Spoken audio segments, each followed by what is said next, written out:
सावधान हो जाइए, चक्रवाती तूफान आ रहा है। ये चक्रवाती तूफान इतना भयंकर है कि इसका प्रकोप पूरे भारत में देखने को मिल रहा है। शीतलहर चल रही है, लोगों को ठंड से ठिठुरन हो रही है, लेकिन बचने का कोई इलाज नहीं है। वहीं बात करें दिल्ली एनसीआर की, तो दिल्ली एनसीआर में बढ़ते प्रदूषण पर पर्यावरण मंत्रालय सख्त है। आज जो मैं आपको बताने जा रहा हूं, वो सुनकर आपके पैरों तले जमीन खिसक जाएगी। दिल्ली एनसीआर में बड़े वायु प्रदूषण को अकेले पराली जलाने से जोड़कर अब तक अपनी जिम्मेदारियों से बचने वाले अधिकारियों की अब खैर नहीं है। उन्हें अब वायु प्रदूषण रोकने के लिए जमीनी स्तर पर उठाए गए कदमों को न सिर्फ बताना होगा, बल्कि उससे आए बदलावों से जुड़े जानकारी भी साझा करनी होगी। ऐसा नहीं करने पर अब उनके खिलाफ कड़ी कार्रवाई होगी। जी हाँ, आपने हमेशा से यही सुना होगा कि पराली जलाने से हर साल प्रदूषण होता है, लेकिन अब इस पर सवाल उठने लगे हैं। क्योंकि पराली जलाने से अगर प्रदूषण होता है तो कोरोना के समय में आसमान नीला क्यों था? ये सवाल खुद सीजेआई ने उठाया है। दिल्ली की हवा एक बार फिर जहरीली हो गई है। मंगलवार शाम को एयर क्वालिटी इंडेक्स यानी AQI गंभीर श्रेणी में पहुंच गया। पिछले 2 दिनों में प्रदूषण तेजी से बढ़ा है।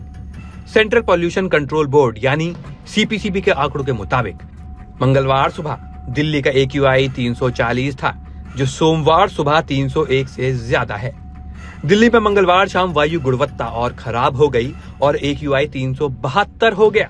सोचिए, जिस दिल्ली में आप रहते हैं वहां आपकी सांसें कितनी कीमती है, लेकिन ये वायु गुणवत्ता, ये खराब होता एयर क्वालिटी इंडेक्स आपके लिए बहुत बड़ी मुसीबत बन गया है।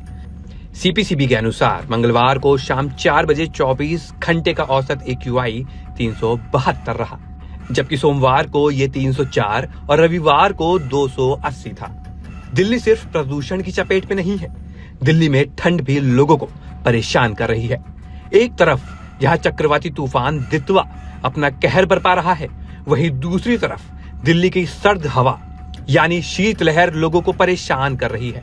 लोगों को इससे बचने के लिए पूरी बाजू के कपड़े पहनने पड़ रहे हैं, लेकिन उसके बाद भी लोगों को राहत नहीं मिल रही।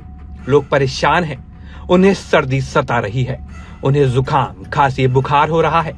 वही प्रदूषण सब कुछ मिलाकर इनके फेफड़ों को खराब कर रहा है।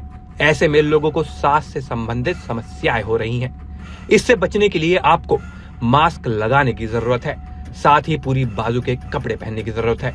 ऐसे में आपको सावधान रहने की भी जरूरत है। इसलिए घर से जब भी बाहर निकले तो पूरी बाजू के कपड़े पहने और मास्क लगाना ना भूलें।